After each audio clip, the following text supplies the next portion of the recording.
What was the strangest condition you've ever experienced? Story 1. I have an odd form of synesthesia. Specifically, I sometimes see people, a combination of their personalities, selves, intentions, as colors and patterns. I don't see everyone as a color or pattern all the time. It doesn't even happen every day. I haven't been able to identify what triggers it. There are people I've known for over 30 years whose color pattern I've never seen, and sometimes I see it in strangers on the street. I've still never seen my own father's, and he's now past 85 while I'm over 50. Usually the colors try to tell me something about the person, not always what their intention towards me is, but that's often what it's trying to tell me. I don't always understand it right away, but sometimes I'm able to figure it out based on what happens later. For example, I've seen a few people as permutations of this hazy, avocado green wavy blob with a weird halo of low yellow light around it. I've now seen that enough times to know that that person is no good and I need to get away from them. And that goes double if they're a coworker or someone in a position of relative authority over me. The few times I've seen anything with orange in it, that means bad news. And fluttering yellow things that look like daisy or sunflower petals are danger. Conversely, there's a deep grayish blue, the color and texture of the back of a humpback whale,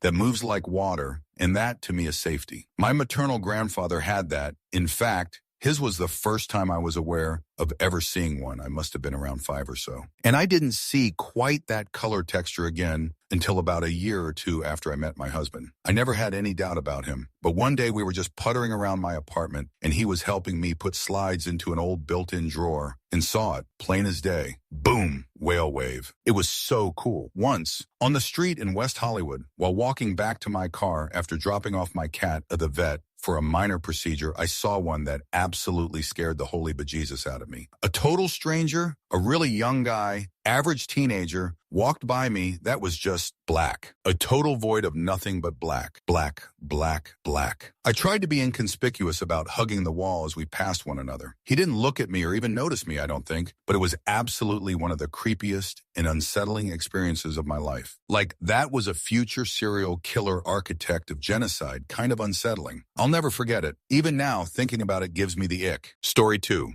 Behçet's disease, familia, Mediterranean fever, punctate inner choroiditis. Wombo combo. Woke up one day blind in my right eye. It all went downhill from there. G issues, lesions everywhere. At extreme pain and fever for 3 months straight. Not a fun time, and I'm basically disabled now on multiple immunosuppressants and a infusion, which I do not recommend. Story 3.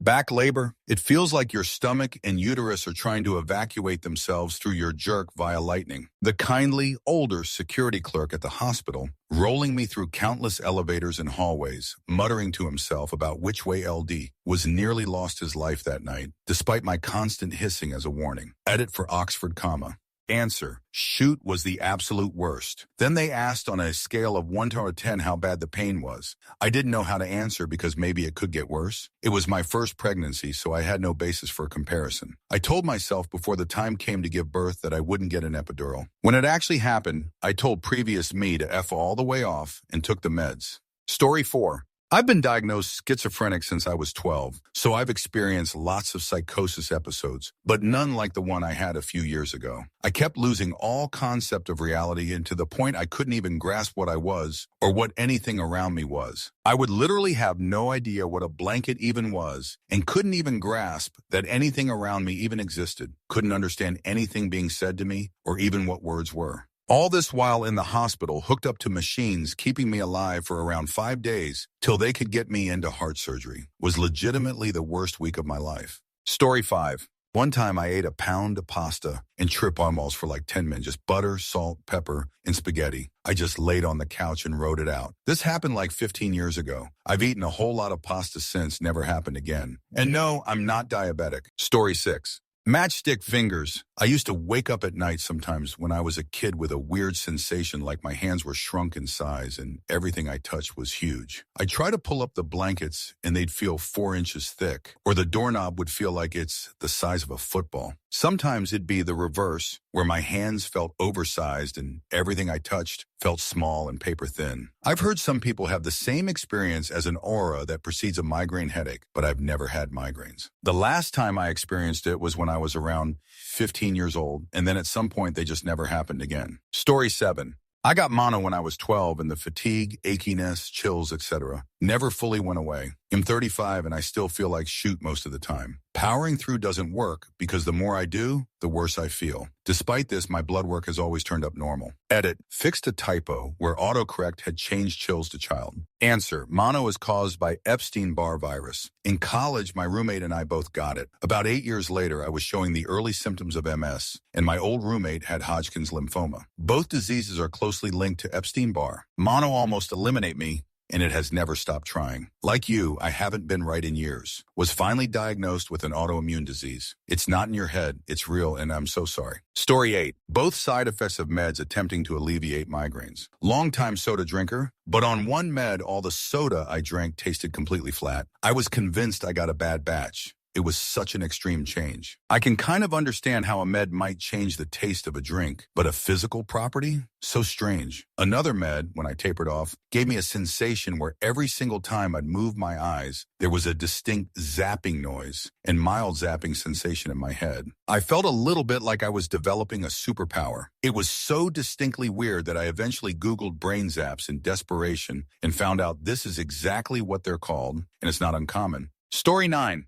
Allergic reaction to lamotrigine. It started with a couple itchy red spots on my right arm, thought nothing of it, and continued taking my meds as usual. Within 4 days, I was admitted to the hospital with the rash covering my body literally from my scalp to the soles of my feet. Story 10. Regaining consciousness too early in the operating room and immediately after having brain surgery. The sedatives and pain meds wore off, but the paralytic was still in effect, and I was on a ventilator. My eyes were taped shut, and I couldn't move or speak. The pain was so severe that I thought that either I was dying or I had already died and I was in hell. Thankfully, a nurse saw that I had tears running down the sides of my face, and they put me back under. Story 11. Every now and then I get a very odd sensation of being detached. I'm not sure how else to describe it. It's like I get a funny feeling in my stomach and then everything feels really light and sort of distant, almost like the onset of a panic attack, but then it goes away after a few seconds. It's happened since I was a kid and usually in the mornings before school or work, but every now and then it happens at a random time during the day. If anyone has any theories, I'd love to hear them. Story 12. I became allergic to heat in January 2022. It's called cholinergic urticaria. If my body gets too warm, I will break out in itchy red spots. It's an autoimmune thing, a reaction to some chemical the body naturally produces, and we think it got triggered by me getting COVID at the time. Story 13. After getting my opaque cataract removed from my right eye, the eye's vision underneath was now rotated 20 degrees counterclockwise, also very blurry from pre-existing retinal damage which caused all this. I have double vision all the time. I am mostly used to it now, but reading is near impossible without patching. No one can visualize it. It's a mysterious thing, probably muscle torsion from my other surgery, but too risky to try to repair. Story 14. When I was about 12, I tried to make a daisy crown with wildflowers. I discovered that I may not get congestion or hives from them, but they made my hands swell up like catcher's mitts. I had to soak my hands in cold water with baking soda in it to bring the swelling down. I'd never had any allergies at all before that and didn't get seasonal allergies until I was 30. Story 15. Waking audiovisual hallucinations from 7 days sleep deprivation while on a meth binge. I literally thought there was a family in my house, and I was having full-on conversations with no one. I'd come to somewhat sometimes and realize what I was doing, but for the most part, I truly believed. Story 16. I sometimes get scintillating scotoma, those sizzling staticky rings, in my field of vision when I get super stressed and tired, especially when I was in my 20s. There was a period when I was getting them like weekly. Then I was driving around town and stopped at a red light. I then saw the column of cars from the intersecting street start to move across, freeze for a split second, then smear across the road like paint. After another second or so, my field of vision corrected itself, and that smear of paint snapped back into the moving cars, now shifted to their new current position. Apparently, there's something called echinotopsia, and I probably had it for that split second. Being an overly confident 20-something, I never bothered to ask a doctor, and this never happened again. And my scintillating scotomas are a lot rarer now, over a decade later.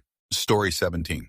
Psychosis brought on from sleep deprivation torture. After I escaped that shoot, in the hospital, they gave me one of those Haldol and Ativan shots, and within about 12 hours, I was as close to normal as one could reasonably expect, given the situation. The hallucinations and delusions feel 100 real, like realer than real. It's also frustrating trying to communicate with people because while your words make sense to you, they make absolutely no sense to other people because it's all word salad. One of the worst parts of the hospital experience was them constantly asking what substances, like illicit ones, I was on, and treating me like shoot until I tested clean for everything, and suddenly they started being more empathetic and pretended like they didn't just spend a bunch of time treating me like shoot. Not a single sorry, like fudge, dude. If you're going to accuse someone of being on substances and treat them like a whacked out addict and an annoyance, at least say sorry when you find out that's not the situation. Also, PTSD has some crazy strange shoot. For example, how real feeling flashbacks are. You can be sitting there and then something sets it off and now you feel like you literally just freshly had ribs broken and it hurts like it too. Shoot. Just the other week I was walking around Costco and could smell blood and other things. Like a lot of blood, like way too much blood, same smell as a certain event in my life. I grounded myself and tried forcing myself to stop thinking about the event and the smell went away. It happens with other smells too. They're sensory flashbacks and it can be any of the senses. You can literally feel like you just got punched in the nose, blood and all. You can taste stuff you tasted when the traumatic stuff happened,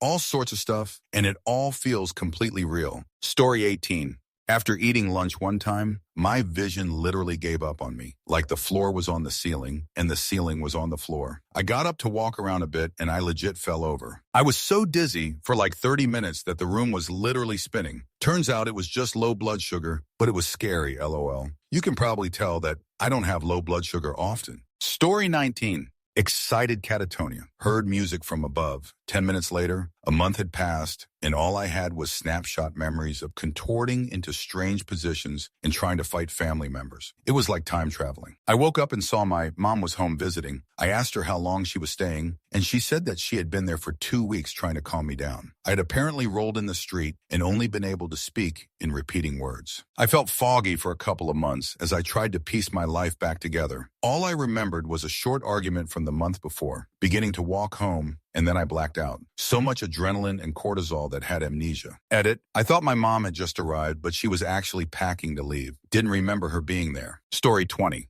Cold urticaria. It was a secondary thing that showed up after a fairly normal winter virus, and it caused me to get giant, extremely itchy, swollen hives wherever anything cold, including air or water, touched my skin. Basically, I became allergic to the cold. Fortunately, it faded after a few months, but I had to wear gloves and scarves anytime I left the house that winter. Even though I live in a very temperate area, our cold water bidet was out of the question too.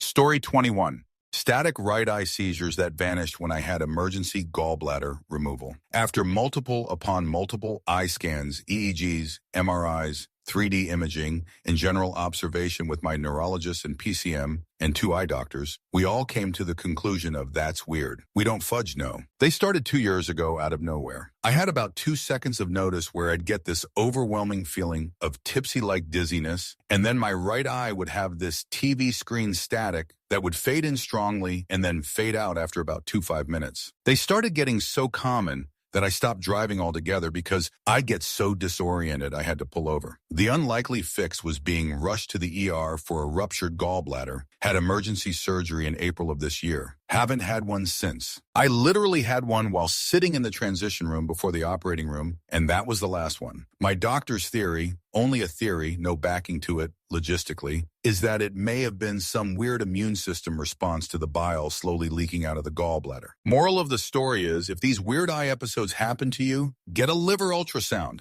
Story 22. Post-herpetic neuralgia. I have had shingles several times over the years, and sometimes I still get the intensely burning, shooting pains in my arm and my back. No rashes there. I can't keep the driver's right side vent pointed at me because the air irritates the nerves in my right forearm. Story 23. Dissociation from CPTSD. Feels like you take your hands off the controller and you can't move your body anymore. It's frozen, but with all the muscles tending. Your thoughts are going in circles and all your senses turn off in various stages. Sometimes you can snap back out of it early enough. Sometimes another person has to help with ammonia. Don't recommend. Story 24. Also, I tried to stick my tongue out while yawning to make my wife laugh, and my entire neck seized up and locked my mouth open in a very uncomfortable position until the muscles could relax. It was really painful and freaked me out. I'm sure there is a scientific definition for it, but I just call it stupid. Story 25. A couple years ago, almost always when I was going to sleep, my entire arm would suddenly be extremely painful and I couldn't move it, especially in my fingers. It actually hurt so much I sometimes cried. I'm not diabetic and am otherwise perfectly healthy. It only lasted a few months. I still have no idea what caused it. Story 26. Dying was interesting. So was being in a coma and waking up paralyzed and stuck in my own mind after having a stroke. But the worst was being awake and on a ventilator for 15 days when I had COVID in 2021. A year before my body tried to eject my spirit multiple times. When the meds did knock me out, which wasn't often and never lasted very long thanks to my body's ability to metabolize them very quickly, I was having night terrors. Half of the time I was awake, I was hallucinating either due to meds or lack of oxygen, sometimes both. My lungs weren't working. Sometimes the ventilator wasn't enough and I would crash. I was vomiting around the vent and would choke on it. It was the most terrifying experience of my life. I don't have PTSD from when I was dying a year later. I don't have PTSD from the time I spent in the in-between. I have PTSD from my experience with COVID. Story 27. I was laying on a couch and I suddenly couldn't hear out of my left ear. Then the whole left side of my body became numb. I stumbled up the stairs and was really dizzy. Then I fell into my bed and passed out. I was very high and chalked it up that, but part of me wonders if that was a stoke. Story 28. My right leg, and only my right leg, was frequently and painfully swelling up. Many doctor office visits later, and journaling my days including food and medication, it was thought that it was a reaction to quinine sulfate that I was taking for leg cramps. Stopped taking it and the symptom disappeared.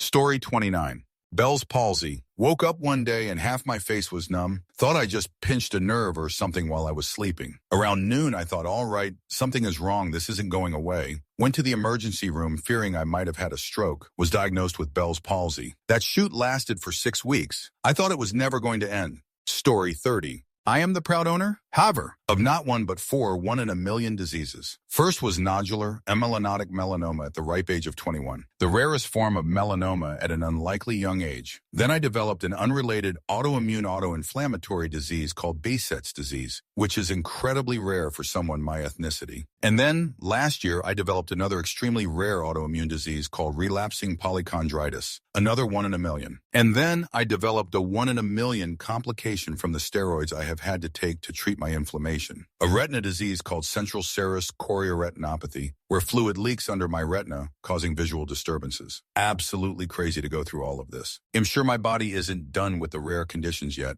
Story 31. I was dead jerk tired after playing 3 shows in one day. Halfway through my last performance, I started seeing flashes of light like there was a strobe light going off in front of me. I then saw what I can only describe as a mechanical worm slowly move across the surface of my eye. It freaked me out so much I had to end the song early and take a break where my girlfriend calmed me down. She said she thought it might be an optical migraine, but it was hands down the weirdest thing that happened to me on stage. It's never happened since. Story 32. A mild version of serotonin syndrome, because my Zoloft dose was apparently too high. I literally thought I was having a stroke because my vision went to super slow motion if I woke up from deep sleep. I had to use an app on my watch that would wake me up in light sleep over a 30-minute period. Otherwise, I spent an hour feeling dizzy and with visual impairment. Story 33. Insomnia on a massive scale, like 90 minutes of actual sleep in 96 hours. Ambien literally saved my life. I used to be very regular with my nighttime sleep and couldn't fall asleep in the daytime if I ever tried, nap or falling asleep on a plane or something. Never ever. Then one day in my mid-40s, that sense of not being able to sleep in the daytime hit me at night. Every night, I tried zero caffeine, eating heavy, eating light, every form of valerian root, melatonin in normal or obscene doses, or other OTC sleep supplement, Benadryl, NyQuil. Nothing at all worked. I'd get minutes of sleep a night, sometimes an hour. I tried no screens. I tried reading paper books. I tried white noise. I found what worked best was actually just being alone with my thoughts. Letting the shoot no sleep tonight panic come and wash over, then pass and let my mind settle. Just staring at a wall in the dark, a form of meditation. Once every few days, I'd get a good crash in and sleep 4.5 hours in a night. That would recharge me and recharge the insomnia. I interviewed for a job once with 10 minutes sleep in 72 hours. Got the job. Anyways, after a few days without a good sleep walking around, just feels like a weird egoless trip. You're not mad about it anymore. You're not even psychically feeling weird. You're used to being a little wobbly and slow, and it's just the world. And that's okay enough for right now. Let's just get through the day so we can try to sleep again and fail at night. And that's a pretty weird place to live. Did that, lived that way for a year at least. Finally told my doctor and got Ambien. I've kept the dosage low and acknowledge that I am clinically addicted. When I've let a script lapse, the rebound insomnia is super intense. Way more unpleasant than the baseline insomnia. You can't even rest your brain. The meditation type tricks don't work. Anyways, that's my take on insomnia. Answer, I've been there. Several occasions with 4 days of no sleep. It is such a strange, awful feeling. I've had to go to work on days with no sleep, and it's really hard to even function. Everything feels so weird. It's hard to walk, talk, think. Motor skills are severely diminished. Making eye contact with people is weird as hell. That feeling when it finally breaks and you finally get a good solid 6 hours of sleep and feel human again is the most relieving thing ever. Story 34. Oculogyric crisis from an IV medication administered while staying in the hospital. My eyes got stuck looking up for hours. My head also tried to lean back. Not the worst thing I have experienced in my frequent hospital stays, but one of the weirdest experiences.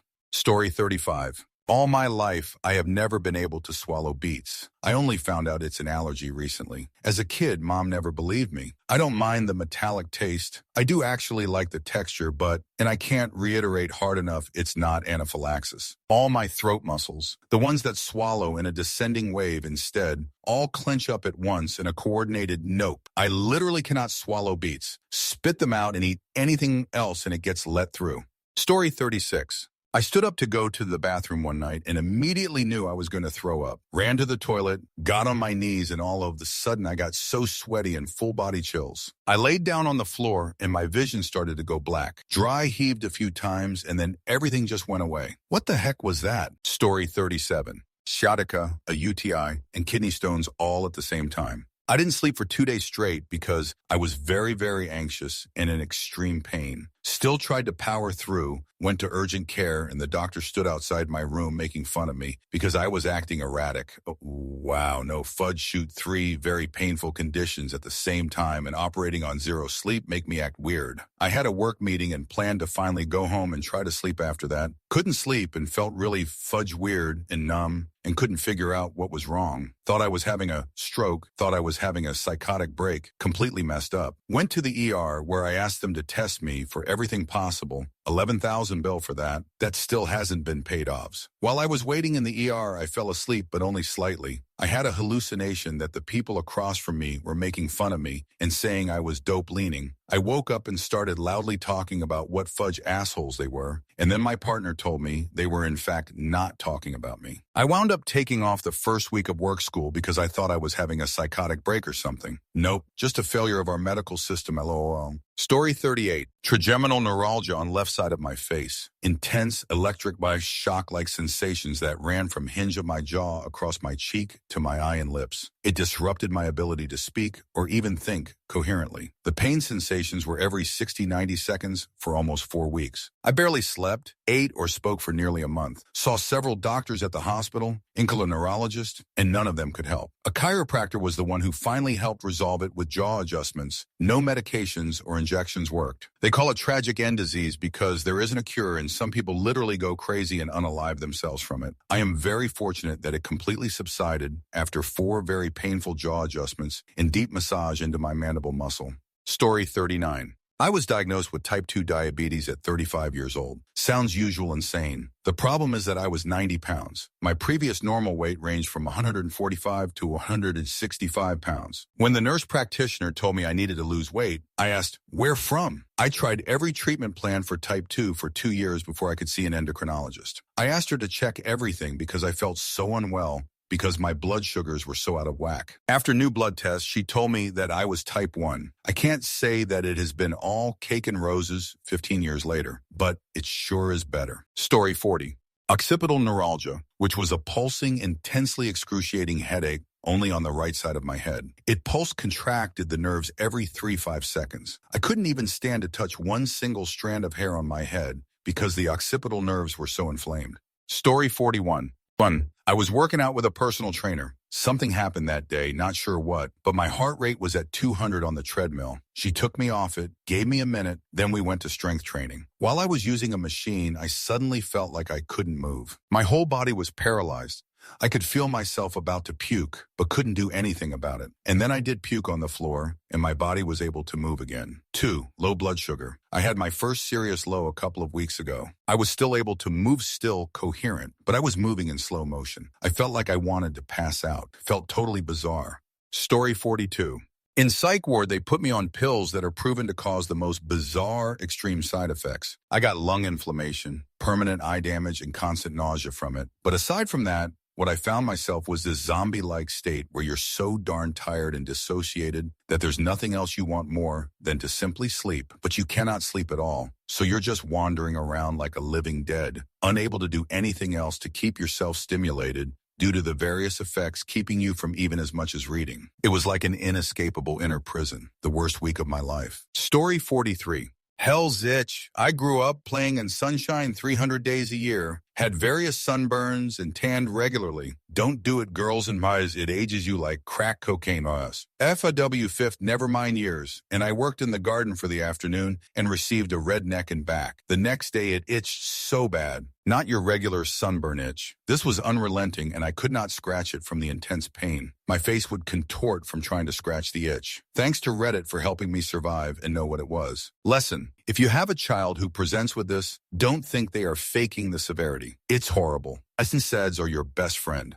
Story 44. I was in Mexico last year, Playa del Carmen, walking through town with friends, and all of a sudden got hit by this wave of dizziness and felt unbalanced. It felt like I walked through some type of vortex or something. But the weird thing was, I looked over at my friend, and she said, "Whoa, did you just feel that?" I've always wondered what it could have been. Story 45. I was in my bathroom once and started feeling light, like I was going to faint. Then my vision went completely white. I undressed and laid on the floor, unable to move with completely white vision. Lasted a few minutes, and it's never happened before or again. That was like 10 years ago now. I have a joke theory that I died that day and went to hell, and that's what I've been living the past 10 years. Answer, that happened to me when I was like 34 weeks pregnant and driving. I was staying with family at the time while waiting for my husband to do job transition stuff. It was in the mountains, which I'm not used to. I was on a freeway mini highway. As I'm driving and the elevation is up and down, I notice I'm starting to feel slightly fuzzy, so I think I should pull over at the next exit. But before I get to one, my vision starts going really bright white,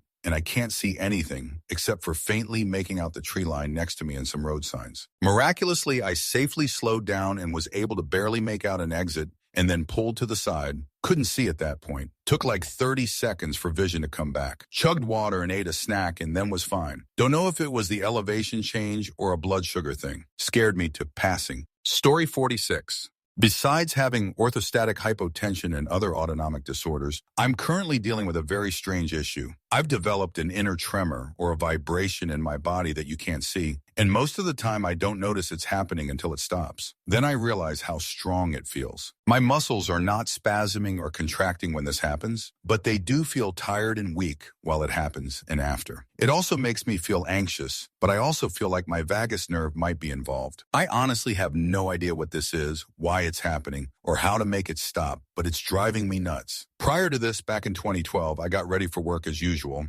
Only this day, I ended up admitted in the hospital by lunchtime. I noticed on the drive to work that my right leg was feeling funny. By the time I got to work, I was starting to struggle walking. Before lunch, I lost total feeling and the ability to walk on my right leg. Strangely, I was also peeing red, but it wasn't blood. My friend and coworker drove me to the ED. After 2 days and nights inpatient and loads of tests and not finding any answers, I was released with the diagnosis of conversion disorder, now called functional neurological disorder. I still don't agree with the diagnosis, especially since I'd had Epstein-Barr before this, but I remember the doctor telling me I just needed a rest. I told him the last place I'd go to rest is the hospital. Story 47. Frozen bladder after anesthesia. I felt the need to pee, like really needed to pee, but could not, no matter how hard I tried or how much water I drank. They finally cathed me after probably an hour or more and sent me home with the catheter in for 24 hours. Talk about relief. If I'd known that the catheter wasn't that bad, I would have had them do it sooner. Story 48. 28 years ago, my sister called me at work to say my 2-year-old son, who she was babysitting, was in an ambulance on the way to the ER. She thought he'd had a seizure. When I got there, he was essentially absent. He was breathing and stable,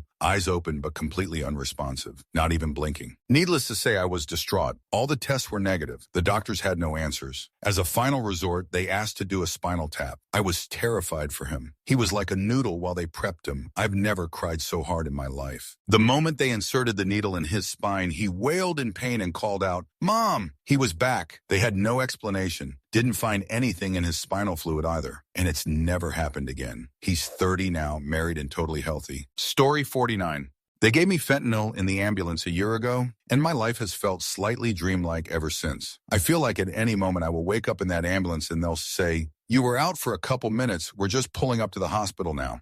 Story 50. Complete hallucination of body and mind after receiving a kidney and liver transplant. Apparently, I climbed an MRI machine and swung my IV pole at doctors, amongst many other embarrassing things. This went on for days. Meanwhile, when I finally came to, 3-4 days later post-surgery, I couldn't even walk. Craziest feeling ever. Complete inability to recognize even my own mother, what year it was, how many nickels and a dime, etc. Proud to say my 2-year transplant anniversary is coming up in February, and I'm healthy and able. Modern medicine is absolutely miraculous. Answer. Psychosis after an operation is not uncommon. When I was studying nursing, I once saw a very nice, proper gentleman get on his bed naked. He pulled his catheter out of his male body part and swing it everywhere. Small droplets of blood went flying on the walls, ceiling, and us. It took us a long time and medication to calm him down. Next day, he was his old self again. I never told him what happened. I'm sure he would have been profoundly humiliated. Story 51. In the summer, I randomly got sick one afternoon. I slept for basically 4 days straight, only being awake for 2-3 hours a day. Anytime I ate for almost 2 weeks, I vomited enough to fill up one of those little trash cans. And on the second day, I broke out in full-body hives. I was isolated away from a city at my job and couldn't easily access a hospital, so I waited it out.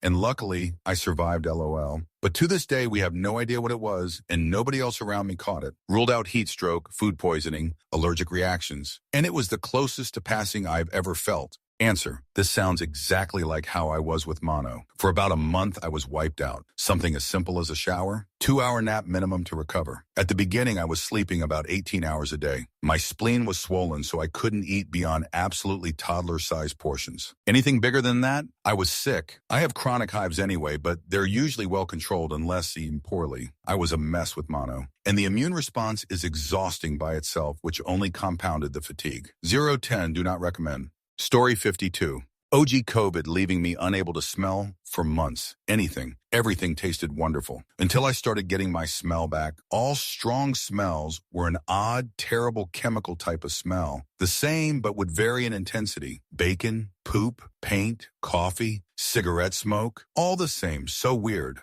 Story 53. Couldn't see out of one eye for a year, long story, and got my vision back. Doc asked me to read the chart, and the letters were rapidly changing. I could see it clearly, but couldn't tell what the letter was because it shifted K, X, TVR, etc. Doc said my brain had shut down the information coming from that eye, and it was trying to pattern match the letter to what was in the chart. For a few days, it would replace whole words with the wrong one. Had to go back for another eye test later. Story 54. I'm a type 1 diabetic, and when I was in college, I experienced a seizure while I was asleep. I came to on the floor, and when I tried to push myself up, my right arm didn't work. I thought it was weird, so I just rolled over to use my left arm to stand up, but my right leg didn't work either. It turns out I have a rare neurological condition called Todd's paralysis, which causes a temporary paralysis after a seizure. No lasting issues, the paralysis completely disappeared after my blood sugar got back under control. Story 55. Pregnancy birth. LOL, I had to have an emergency C-section. The saddle block changed the way I feel pain. It changed everything. I couldn't even feel my acid reflux for months, but everything else was rocking. The nerve pain.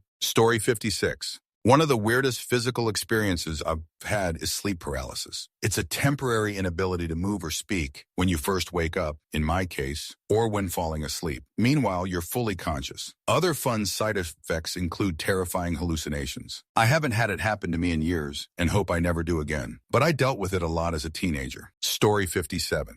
An insatiable hunger, but also feeling nauseous from eating too much. During 2020, I struggled to gain weight. I weighed myself every day, sometimes more than once a day, to check my weight. I was bombarded with comments about being too thin, especially by my mom. I'm feeling much better now. Story 58. Having norovirus symptoms or possible food poisoning. On the throne, bucket in hand, getting up in the bathroom, then falling to my knees, then falling face first to the tile floor, but feeling no pain, no bruise, no scar, no lost teeth, nothing either, right at that moment or later on. Story 59.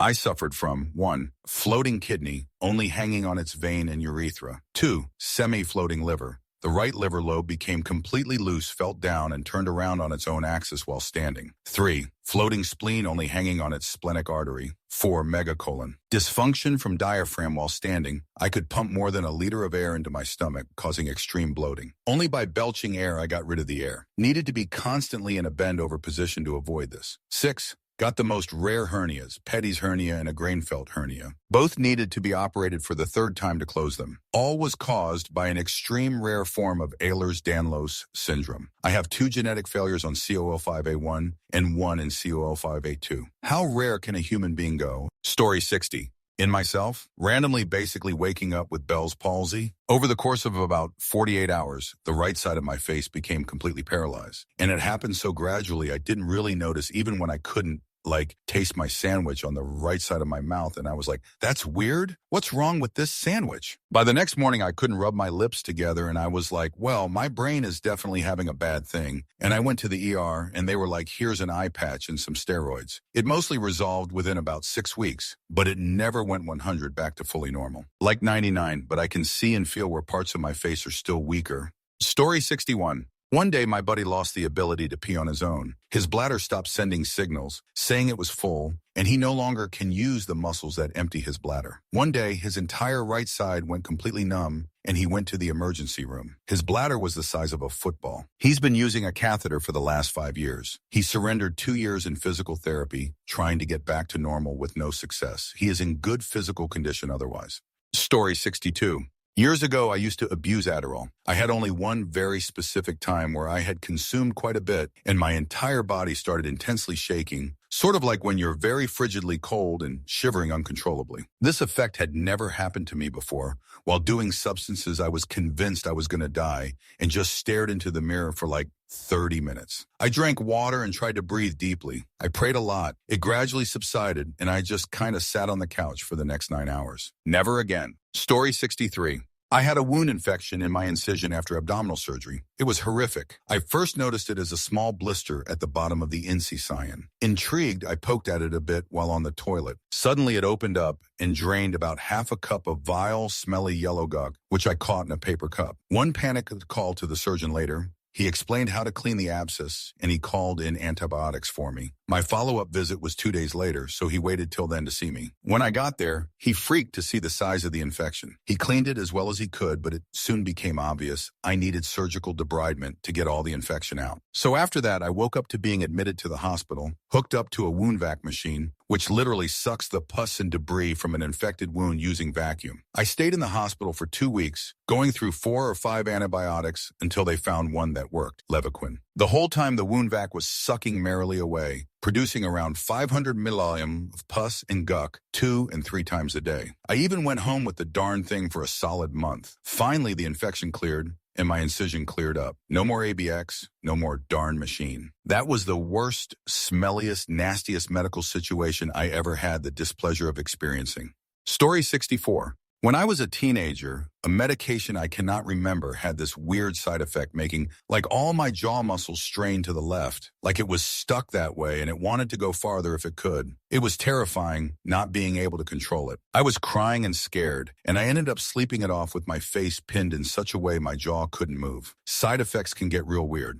Story 65. Not as interesting as some of the others listed, but Bell's palsy. Within a few hours of feeling tingles in the side of my tongue, half my face was completely numb. I have a selfie where I'm trying to smile in the ER and nothing on the left side of my face moves. I couldn't blink either. I was told there are no good explanations for it, but I probably had a cold virus that attacked the nerve cluster. Took 2 weeks of steroids to get 95 of my face back. Still have issues feeling my cheek, and it's been 14 years. Story 66. I fell off a galloping horse and came to a few hours later, watching the sunset at the ranch house with my friend. There was an EMT shining a light into my eyes, asking if I had any siblings. I remember saying no, and my friend looking worried, saying no, she has sisters and brothers. My dog Howard was next to me, a huge Bernese mountain dog that lived in my camper van with me, my best friend. And I couldn't remember his name, but I know I love him, which sent me into sales. The only thing I knew is that I didn't know who I was. I had amnesia for about 6 hours until the nausea set in, and then I was vomiting for a few days. My brain took at least a year to go back to normal. I couldn't read for about a week, never went to the hospital. Hello, I wouldn't do that now, but I was young, broken, invincible, living out west. They still ride without helmets there. Story 67. I have poop-induced panic attacks and fainting spells. Since my vagus nerve is very sensitive, it gets triggered by my IBS-C, chronic constipation. So if I have enough backed up in my system that it presses on the nerve, it gives me a vasovagal response complete with sudden extreme dizziness, a tilting room sensation, faintness, a pounding heart, and terrible anxiety, a sense that I'm about to die. Answer. I got this, but the opposite. If I eat a food that my body decides is unacceptable, I might start having a panic attack with absolutely no logical trigger behind it. I have anxiety, but this will be full panic attack symptoms, but no recurring racing thoughts about anything in particular. Then I go in the bathroom and have diarrhea. As soon as whatever the unacceptable food was is out, the panic attack cuts like someone flipped a switch. Has happened so far with excessive amount of pickled onions, a very fatty tonkatsu ramen, and clam chowder. So in my case, my gut is pushing the purge button, using my vagus nerve to trigger a panic attack, so that I'll have diarrhea from the stress. Story 68. Hypnopompic hallucinations. Part of my brain is still asleep and actively dreaming while the rest of my body is awake and wandering around the house. So for about 30 seconds after waking up, I'll see dream imagery overlaying reality. I once went to the bathroom in the middle of the night and saw an active raging fire in a vent that didn't exist. The vent didn't exist, also the fire. Answer. I had this once. I went to see Winnie the Pooh, Honey and Blood, in the cinema. The movie itself was hilarious. I have a very dark sense of humor, but the costumes were pretty creepy. That night I woke up to pee. I stood up and saw Winnie the Pooh from the movie standing in front of me. I noped out very fast and laid back down. I was not ready to deal with that at 3 a.m. Never had it before or afterwards, but I figured it was my half-asleep state that caused it. Story 69. For about 6-8 months, I couldn't handle bad smells, like even stuff that you just normally smell day to day. A whiff of the garbage that tells you it's time to take the trash out, scooping litter boxes, public restrooms, my own bowel movements, etc. I would dry heave, and if I couldn't get away from the smell fast enough, I'd throw up. Multiple times I was stuck with unscooped litter boxes and vomit on the basement floor. And I live alone, so no one to clean it up but me. Had a brain MRI, sinus CT scan, blood work. No one could figure it out, and I got annoyed being asked, could you be pregnant, over and over again. It eventually resolved on its own, but it comes back a bit when I'm stressed out. Answer. I had something similar once. Everything smelled overwhelmingly like rot. Like wet, decaying flesh is the only way I can describe it. It just came on completely out of the blue. I was making chicken stock, stepped outside for a second to get the mail, and when I came back in, it was absolutely putrid smelling, and I couldn't get it out of my nose. Everything smelled like it. The only thing that helped was sniffing lemon peels. I could barely eat anything because anything other than dry crackers or extremely sour citrus fruit made me heave from the smell. I had no other symptoms. I thought maybe it was COVID, but I tested negative twice. I was convinced I had a brain tumor or something. It lasted about, then completely disappeared just as suddenly as it came in. So bizarre. It was such a distinct smell. The only other time I've smelled it was once about a year before that when I was in London in the area around St. Paul's Cathedral. I would catch a whiff of it here and there on the wind, and it stuck to my clothes. It was absolutely nauseating. Story 70.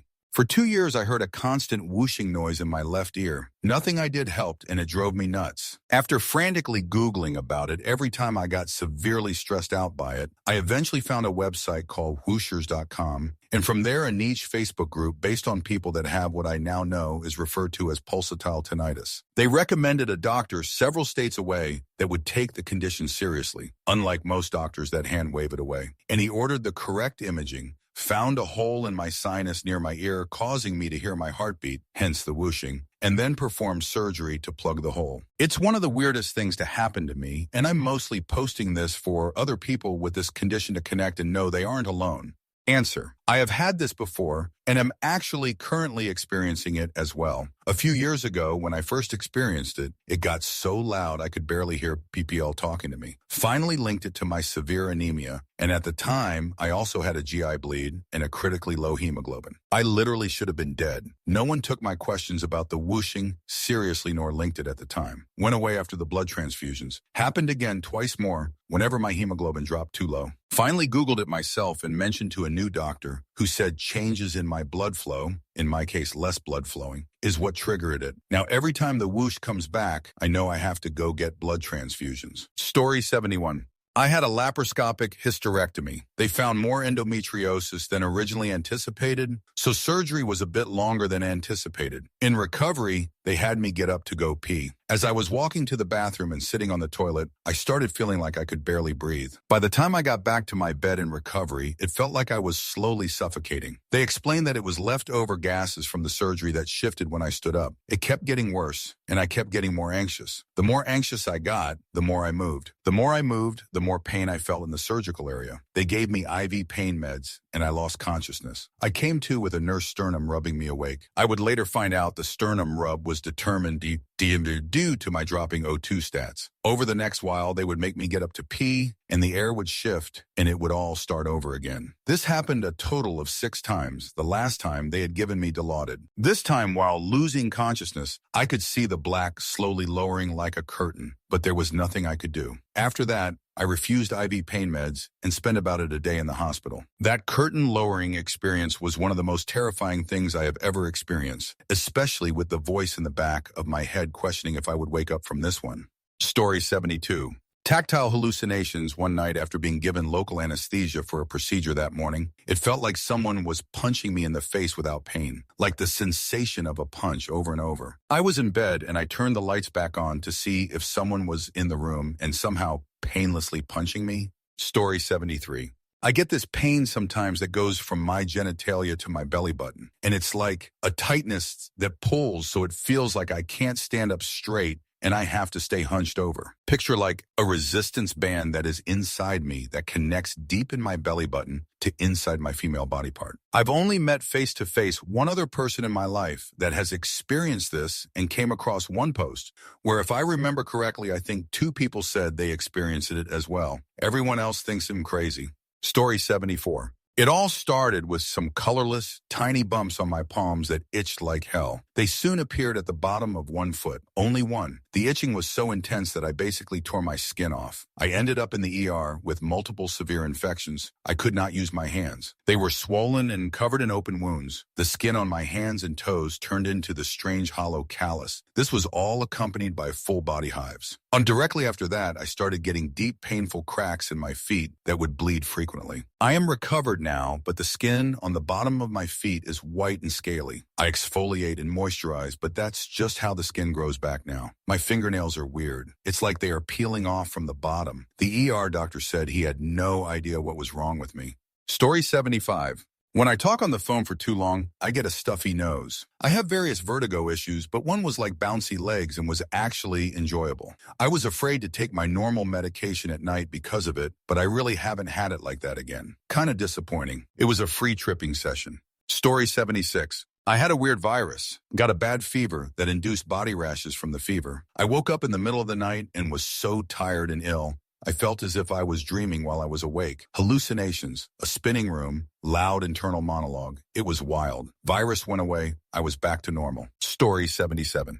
I woke up with a crick in my neck. I stretched. I heard a pop. I felt a brief and tremendous pain. A line of cold blue fire started from my toes, moving up my body. Almost immediately, I could tell that once that cold flame had passed, I couldn't feel anything. I reached for my cell phone, maybe a foot away from my right hand. Only my pinky responded, vibrating madly, but otherwise not receiving the signal. Feet, knees, thighs. The line was tight, thin, and rising. When it passed, anything before just wasn't. It got to my waist, my chest. As it passed my ribs, any doctor desire to breathe lost relationship with the ability to. Chest, shoulders, that pinky quit dancing. Neck, lungs really are screaming, but it's more and more distant. Won't be much bother soon. Frustration. Why did it have to be this? A statistic. One of a few people that year to die from cracking their neck. Ha. Dimming, dark, black. I've died. Pain. Oh, what pain everywhere. Altogether, people speak of their body crying for air, but have they felt it? So many cells just in it for themselves, reduced from their community to a brutal, solitary life. I can move. I'm not dead.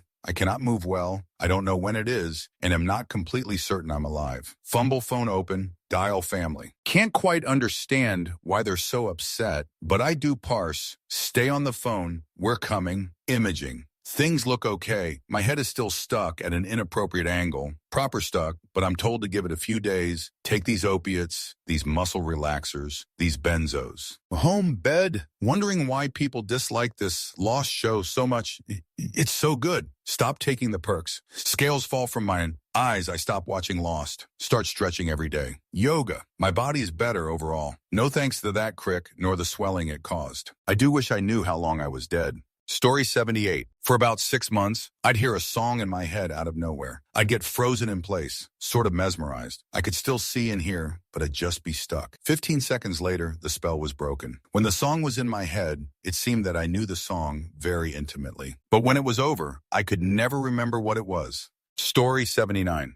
Had terrible unexplained joint pain for months. Tested for Lyme, lupus, hepatitis, etc. Nothing. Felt like glass in my joints. I'd cry in the morning lifting my leg enough to step into the shower. Eventually found a leak in the trunk of my car. Mold. Removed. Bleached. Better in about 2 weeks. Story 80. A rash that I got somehow from a tanning bed burn. It started on my pubic area and upper thighs and eventually spread everywhere on my body. It was so miserably itchy and nothing helped. I took the max dose of every allergy medicine I could get my hands on. I went to 3 doctors, one a dermatologist, and nobody could say for sure what it was. They prescribed me steroids, antibiotics, and antifungals, as well as a sleep aid because I got 0 sleep from waking up every few hours compulsively scratching my skin raw. I tried leaving it alone and not scratching, and made it to like an hour before I was sobbing and couldn't take it anymore. It went on for 3 months, and I was literally tragic end. It finally went away one day with no explanation. I still have no idea what it was, and I'm terrified of it ever coming back. Story 81. I once went to the ER because I tore my esophagus open from dry heaving. It was a very weird transition from calling 911 to being admitted because between the time I called 911 and the time they arrived, I went from fine to not being able to walk. I got to the hospital and the last thing I remember was saying thank you to the paramedics. I woke up a day later and couldn't hardly talk and couldn't walk at all. It was the worst time of my life. Took me 3 months of PT to get back. Story 82. Whatever I have when my immune system weakens, I get red itchy spots, rashes on my body, but for some reason it starts covering my body as if I fell into red paint or was burned after a while. Happened the same day just recently. It itches and sometimes burns at the same time. I had to go visit the emergency hospital one night due to being sick and my whole body being red recently. Could be an allergic reaction due to my immune system weakening when I get sick because the first or second time my face and arms were swollen. It's not fungal infection. That's what I know, RN. And the allergy pills do usually help, but this time it hadn't. Story 83. This just happened yesterday. I was sitting typing an email at work, and all of a sudden, I couldn't see right. Anything I was trying to focus on was blurry and wiggly like I was looking through a smoky fisheye, but it was all blurry. I tested my vision in both eyes separately and deemed it occurring in both at the same spot in my vision. It was so scary. As I was on the way to the ER, my coworker asked if I had ever had oral migraines before. Nope, that's exactly what it was. Story 84. Reflex sympathetic dystrophy, RSDS for short, aka the burning disease. I had worked in the medical profession and received an injury. I had to have back surgery due to this injury. Afterwards, I had severe burning in my limbs. Had to be sent to a pain specialist that put me through test after test. I then was sent to UCLA and Stanford just to be told I had failed back syndrome. The burning then was accompanied with swelling of the face, hands, and legs. I would then wake up and one side of my face would be bright red for no apparent reason. I would be in so much pain I would have to go to ER for pain injections. After approximately 5 years, I finally was diagnosed by an expert in the field with this dystrophy disease. It is now 32 years later, and I still suffer from it. It has sucked a lot of my life from me, and there is no cure. Many PPL call it CRPS 12. I just call it painful and pray I don't have a flare-up. Story 85.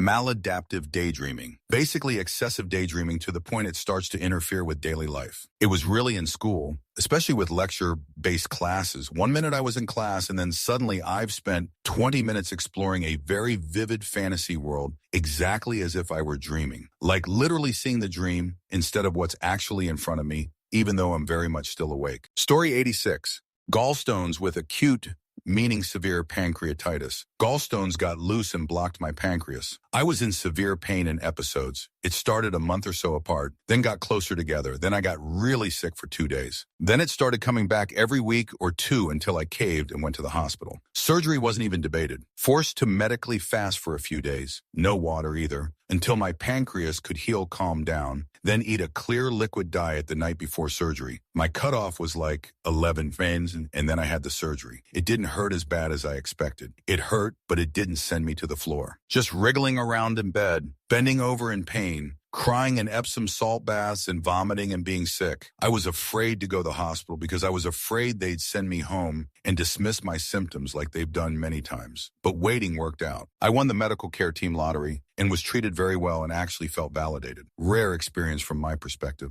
Story 87. Not me, but I know a lady that couldn't be around electrical objects because it would make her collapse. She was perfectly fine into her 60s. Then one day she couldn't be around electrical. No toaster, kettle, mobile phone, even lights. Not sure what happened to her. This was several years ago. Story 88. Delayed reaction to a Neosporin allergy. Used it during all of childhood with no issues. I turned 16 and I used Neosporin for a minor scrape. Next day, leg is swollen immensely, extremely itchy, and leaking yellow fluid pus. GP doctor is confused, refers to dermatologist. Dermatologist takes one look and says, Neosporin allergy. Just let us sit and leave it alone. It will go back to normal in 3 days. 3 days later, my leg went back to normal. Discovered I'm allergic to Neosporin that day. Story 89.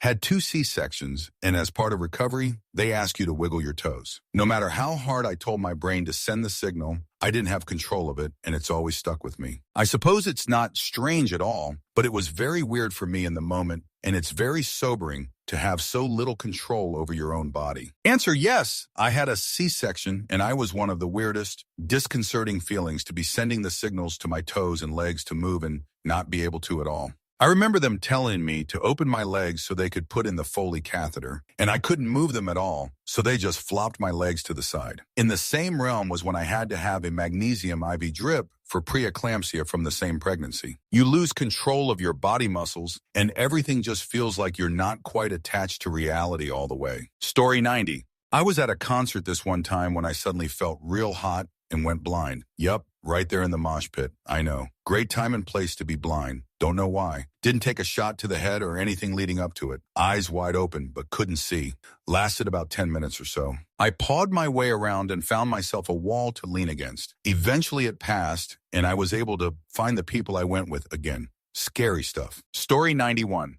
At age 30, I suffered multiple strokes within the span of a few hours. The cause was incredibly rare for my age, a reactivation of the varicella-zoster virus, chickenpox shingles, I had contracted when I was barely 3 years old. The infection caused asymptomatic encephalitis for nearly 4 months, it's estimated, which then lead to the strokes once the inflammation in the M1 segment of my right hemisphere's middle cerebral arteria critical vessel, supplying roughly 70 of that hemisphere's blood, became too great, and complete occlusion occurred. Miraculously, I survived with only minimal residual symptoms, detectable only through specialized neuropsychological testing. The experience was surreal. During each stroke, I remained fully aware of my reality, yet I was completely divorced from the controls of me, especially on the left side of my body. Then about 20 minutes later, the episode would pass, and I would snap back to my normal self as if nothing had happened. I didn't realize what was happening at the time, so I actually drove myself to the hospital, a 30-minute trip. When I arrived, the ER didn't believe my initial report until they did a CT scan just to be safe. That's when the ED and neurology doctors looked at me as if I had 3 heads. Given the severity of the blockage, they couldn't believe I was alive, let alone walking. I spent 14 days in the hospital undergoing a litany of tests. For most of that time, I was ambulatory and felt completely healthy. I wasn't even hooked up to IVs until they identified the infection and started powerful antivirals. Remaining conscious while losing agency over your own body is a terrifyingly different experience.